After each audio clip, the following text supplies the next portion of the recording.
Bonjour tout le monde, bienvenue pour cette nouvelle vidéo YouTube pour notre chaîne Haute Fidélité Saumur. Nous recevons aujourd'hui François Gourdin, importateur de chez Synergie. Salut François. Salut Nico.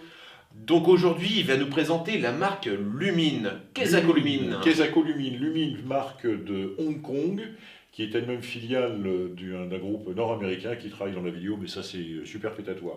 Donc Lumine créé en 2012, il faut savoir qu'en Asie du Sud-Est, il y a toujours une très très grosse communauté d'audiophiles. Et à un moment, les gens de chez Pixel Magic ont décidé de fabriquer un lecteur réseau pour venir concurrencer celui qui était le vaisseau amiral à l'époque de la marque écossaise. Line, tout à fait. Et donc ils ont sorti le Merci, mais c'est vrai que tu travailles la marque depuis le début et ta mémoire est meilleure que la mienne. Et donc, je crois que c'était les premiers à sortir un lecteur réseau qui lisait des fichiers DSD. DSD, absolument, ta mémoire est excellente. C'était donc le Lumine 1.1, qui était le tout premier produit que j'ai importé tout début 2013. Et puis au fur et à mesure que le temps a passé, ils se sont rendus compte qu'ils avaient besoin d'un petit peu asseoir leur notoriété au niveau d'une échelle un peu plus étendue de produits. Donc ils ont sorti après d'autres machines, toujours sur une base simple d'interface, parce qu'il faut savoir que la musique dématérialisée, elle est gérée par soit des téléphones portables, soit des applications dédiées sur des tablettes ou des iPads. Et ils ont travaillé à ce niveau-là. Alors après, ils ont sorti d'autres produits. On en a un juste en dessous avec une alimentation externe. Après, il y a eu des petits lecteurs réseau sans alimentation externe. Celui-là, alors je me permets. Oui. Alors, avant, c'était Lumine, pour moi, c'était le lecteur réseau avec le convertisseur d'intégré, c'est ça. Après, on avait les autres qui étaient genre Orender, oui. Le lecteur réseau avec le stockage, mais pas de convertisseur en interne. Absolument. Et ils se sont rendus compte, je crois, l'un comme l'autre, que l'herbe était plus verte à côté. Absolument. Donc ils se sont mis à faire des transports. Des transports purs. Donc celui-là est un transport pur. C'est le U1. Il y a le U1 mini, c'est ça. Donc il y a deux produits. Absolument. U1 mini. Mini parce que plus petit. Et parce que moins cher. Et parce que moins cher, bien sûr, mais pas forcément moins bon. Et après, donc on a des lecteurs purs. Absolument. Alors là, on a le plus cher. Le X1. Le X1 avec son alimentation externe. Juste en dessous. Le S1. D'accord. Le S1 est toujours au catalogue? Il est encore un petit peu au catalogue si on a envie, mais de moins en moins. Après, on a le T2 et le D2. Voilà. Et donc, la nouveauté d'aujourd'hui, le P1. Ah, ils font plein de lettres, tout le temps des mêmes chiffres à peu près. Maintenant, c'est le P1. Alors, qu'est-ce qu'il a de nouveau celui-ci?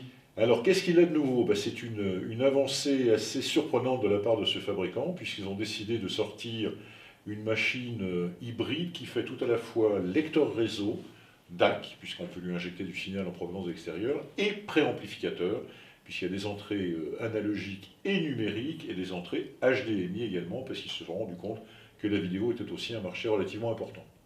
Donc en fait, il faut juste brancher un petit ampli de puissance derrière, comme celui-ci, ou un autre, attention. Ah oui, dès qu'il y a des grosses pièces, tu perds l'équilibre. Je perds mes moyens, surtout. Donc, et derrière, on branche les enceintes. Mais c'est vrai que pour eux, les autres n'avaient pas d'entrée numérique, c'est ça? Absolument. On ne pouvait pas se servir du DAC. C'était un des gros reproches qu'on faisait à Lumine, en leur disant, bah oui, c'est bien ce que vous faites, mais moi j'aimerais bien brancher ma télé dessus. Et ils disaient, bah non, pour l'instant ça ne nous intéresse pas. Et maintenant, ils ont répondu à cette attente du marché, qui permet d'avoir un tout en un, avec donc un lecteur, un DAC et un préamplificateur. Le tout étant géré par une interface directement dédiée.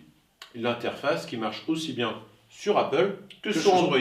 Absolument, Nicolas. Tu as tout à fait raison. Pour ceux qui ne le font pas. Parce qu'il y a des gens qui sont totalement réfractaires à la pomme. Oui, mais c'est bon. Ou alors l'inverse. Il ne faut que sur la pomme et pas sur Android. Donc ça nous pose toujours beaucoup de soucis.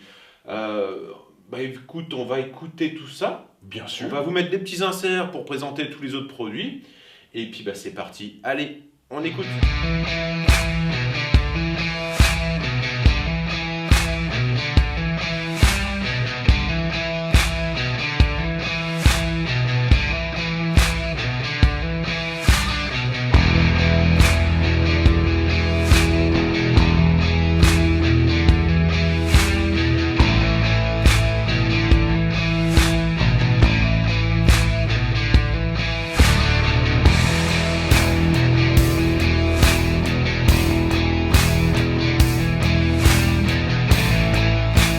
Voilà, les écoutes se sont terminées avec ce lecteur réseau préampli DAC Lumine P1. L'écoute est vraiment très sympathique, comme chez Lumine, à chaque fois, ils font vraiment de très très bons produits.